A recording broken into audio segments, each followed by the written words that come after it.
பிரபலமான மனிதர்களுடைய சொந்த வாழ்க்கை எப்போவுமே சரியா இருக்காது. டால்ஸ்டாயை பத்தி கேள்விப்பட்டிருப்பீங்க. எவ்வளோ பெரிய எழுத்தாளர். மனைவியருடைய கொடுமை தாங்காம தற்கொலைப்பட்டு செத்து போனார் தெரியுமா? சாக்ரட்டிஸ் உலகத்துக்கே இதை சொன்னவர், புதிய வேதங்களை சொன்ன மனிதர், அறிவுரைகளை சொன்ன மனிதர். அவர் மனைவிக்கு அவருக்கும் ஒத்தே வராது. அவர் நண்பர்களோடு உட்காந்து பேசிக்கிட்டு இருக்காங்க. இந்த அம்மா கோபத்தில் ஒரு தண்ணி எடுத்து அடிச்சுது. அப்போ அவர் பாட்டு கண்டினியூ பண்ணிக்கிட்டு இருந்தார்.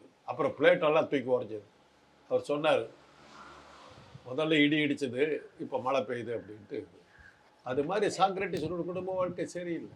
அது மாதிரி பெரிய பெரிய ஆட்களுடைய வாழ்க்கையை நீங்கள் எடுத்து பார்த்தீங்கன்னா அவங்க குடும்ப வாழ்க்கை சரியாக இருக்காது. ஏதோ ஒரு இடத்துல உங்களுக்கு ஒரு தோல்வி இருக்கும். அது மாதிரி பாரத ராஜாவுடைய வாழ்க்கையில் சொந்த வாழ்க்கை சரியாக இல்லை. ஆனால் அது அவருடைய கலைப்படைப்பையோ இதையோ தடையாக இருக்கலை. ஆண்டுதோறும் எண்ணற்ற மருத்துவ மாணவர்களை உருவாக்கி வரும் நாமக்கல் குறிஞ்சி அகாடமியில் ஒரு வருட சிறப்பு நீட் ரிப்பீட்டர் பயிற்சி, தமிழ் மற்றும் ஆங்கில வழி வகுப்புகள் தனித்தனியாக வருகின்ற 4/6/2026 முதல் தொடங்குகிறது.